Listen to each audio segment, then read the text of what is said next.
இந்தியாவின் முன்னாள் பிரதமர் தேவகவுடா அவர்கள் அவருடைய மகன் ரேவண்ணா அவருடைய மகன் தான் இவர் எம்பியாக இருக்கார். அதாவது தேவகவுடா அவர்களுடைய பேரன் சிட்டிங் எம்பியாக இருக்கார். மீண்டும் கர்நாடகா அசன் தொகுதியில் போட்டியிடுறார். மதசார்பற்ற ஜனதாதளம் கட்சி சார்பாக மதசார்பற்ற ஜனதாதளமும் பாஜகவும் கூட்டணியில் இருப்பது குறிப்பிடத்தக்கது. அவருடைய பேரன் அவருடைய மகன் ரேவண்ணா அவர் இப்போ ஏற்கனவே எம்எல்ஏவாக இருக்கிறார். சரி, என்ன நடந்தது அப்படின்னு சொல்லி பார்க்கும் பொழுது முன்னாள் பிரதமரின் மகன் ரேவண்ணாவை கைது செய்த போலீஸ் எந்த வழக்கில் அப்படின்னா பெண் கடத்தல் வழக்கில் நடவடிக்கை எடுத்திருக்காங்க. ரேவண்ணா மற்றும் அவரது மகன் மீதான புகார்கள் என்ன அப்படின்னா, கர்நாடகா தேர்தலில் புயலை வீசிக்கொண்டிருக்கிறது. புகார் என்ன அப்படின்னா, சுமார் 3000 வீடியோ கிளிப்புகள் பென்டிரைவிலும் பிறகு வாட்ஸ்ஆப்லையும் வலம் வந்ததாக சொல்லப்படுகிறது. கர்நாடகாவில் அந்த 3000 வீடியோ கிளிப்புகளும் ஆபாச வீடியோ கிளிப்புகள். பாலியல் வன்புணர்வு செய்யப்பட்ட பெண்களை வீடியோ எடுத்து மீண்டும் அவர்கள் மிரட்டப்பட்டதாக, திரும்ப பாலியல் வன்புணர்வு செய்ய மிரட்டப்பட்டதாக குற்றச்சாட்டு எழுந்தது. ஆனால் இந்த குற்றச்சாட்டு பூதாகரமாக வருவதற்கு முன்பே கர்நாடகாவில் இவர் நிற்கிற தொகுதியில் தேர்தல் முடிந்து விட்டது. மறுநாடே இவர் கர்நாடகாவை விட்டு புறப்பட்டு விட்டார். இவர் மீதான புகார் இதுதான். புகார் வந்தவுடனே என்னாச்சு அப்படின்னா, எஸ்ஐடி ஸ்பெஷல் இன்வெஸ்டிகேட்டிவ் டீம் சிறப்பு புலனாய்வு குழு இந்த வழக்கை விசாரிக்க ஆரம்பித்தார்கள். தீவிரமாக விசாரிக்கிறாங்க. 2 பேருக்கும் ஆஜராகும்படி அவர்கள் நோட்டீஸ் கொடுத்தார்கள். இவரை பிடிக்க முடியவில்லை. தந்தையை கைது செஞ்சுட்டாங்க. மகன் எங்கேன்னு சொல்லி கேட்டிங்கன்னா, அவர் ஜெர்மனியில் இருப்பதாக தகவல். எப்படி ஜெர்மனி தப்பி சென்றார் இவ்வளவு பெரிய குற்றவாளி என்றும் மாநில அரசு சார்பாகவும் காங்கிரஸ் கட்சி சார்பாகவும் மத்திய அரசை கேள்வி கேட்க ஆரம்பித்து விட்டார்கள். இவ்வளவு பெரிய குற்றவாளியை எப்படி நீங்கள் தப்பிக்க விட்டீங்க அப்படின்னு சொல்லி லுக் அவுட் நோட்டீஸ், அதாவது தேடப்பட்ட குற்றவாளியாக அறிவித்து எந்த ஏர்போர்ட்டில் உலகத்தில் இவர் கால் வைத்தாலும் இவரை பிடித்து எங்களிடம் ஒப்படைத்து விடுங்கள் அப்படின்னு சொல்லி போலீஸும் look out notice look out circular கொடுத்திருப்பது குறிப்பிடத்தக்கது.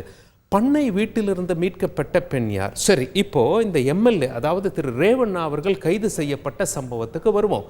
என்னாச்சு அப்படின்னு சொல்லி கேட்டீங்கன்னா, ஒருவர் போய் புகார் கொடுக்கிறார். அவருக்கு சுமார் 20 வயது. என்னுடைய தாயாரை காணவில்லை அப்படின்னு சொல்லி புகார் கொடுக்கிறார். போலீஸும் தீவிரமாக தேடுறாங்க. கடைசியில் அவங்க யார் அப்படின்னு சொல்லி பார்த்தா, தந்தை மகன் இவங்களுடைய வீட்டில் வேலை செய்தவங்க சுமார் 5 ஆண்டுகள் வேலை செஞ்சுருக்காங்க. அவர்களும் பாதிக்கப்பட்டிருக்காங்க. பாலியல் வன்புணர்வு செய்யப்பட்டிருக்காங்க.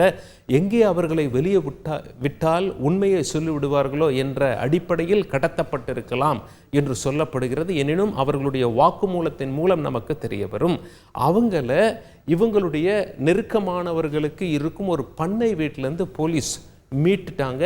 அது மட்டும் இல்லை, அந்த சமயத்தில் தான் இவர் கோர்ட்டுக்கு போகிறார். கோர்ட்டில் போய் என்ன சொல்கிறார், போலீஸ் என்னை கைது செய்யக்கூடாது, நீங்கள் தடை ஆணை கொடுங்க அப்படின்னு சொல்லி கோர்ட் மறுத்து விட்டது. கோர்ட் மறுத்த உடனே போலீஸ் அவருடைய வீட்டிற்கு சென்று விட்டார்கள். முன்னாள் பிரதமர் தேவகவுடா இந்த கைதின் போது எங்கிருந்தார் என்று கேட்டிங்கன்னா, அவர் வீட்டில் தான் இருந்தார். இந்த கைது நடவடிக்கை நடந்ததே அவருடைய வீட்டில் தான். முன்னாள் பிரதமர் ஒரு வீட்டில் அமர்ந்து கொண்டிருக்கிறார். அவருடைய மகனை கைது செய்ய போலீஸ் வந்துவிட்டது. ஆனால் அவர் முதலில் வெளியே வரவில்லை. போலீஸ் ரொம்ப நேரம் கதவு தட்டினதாக சொல்கிறாங்க. பிறகு கதவை உடைத்து கொண்டு உள்ளே போகலாம், வேறு வழி இல்லை. ஏன்னா இன்டெலிஜென்ஸ் உளவுத்துறை அவர் உள்ளே தான் இருக்காருன்னு சொல்லிட்டாங்க. கோர்ட்டும் அரெஸ்ட் பண்ண வேண்டான்னு சொல்லி எந்த உத்தரவும் போடல. கைது செய்ய வேண்டியதான், அப்போ கதவு உடைக்க வேண்டியதான் அப்படின்னு சொல்லி முடிவு பண்ணி போகும்போது கதவின் தாழ் திறந்தது. அவர் வெளியே வந்தார். போலீஸ் அப்படியே கைது செய்து விட்டார்கள். அவர் கைது செய்த அந்த காட்சிகளை நாம் தற்பொழுது பார்த்து விடுவோம்.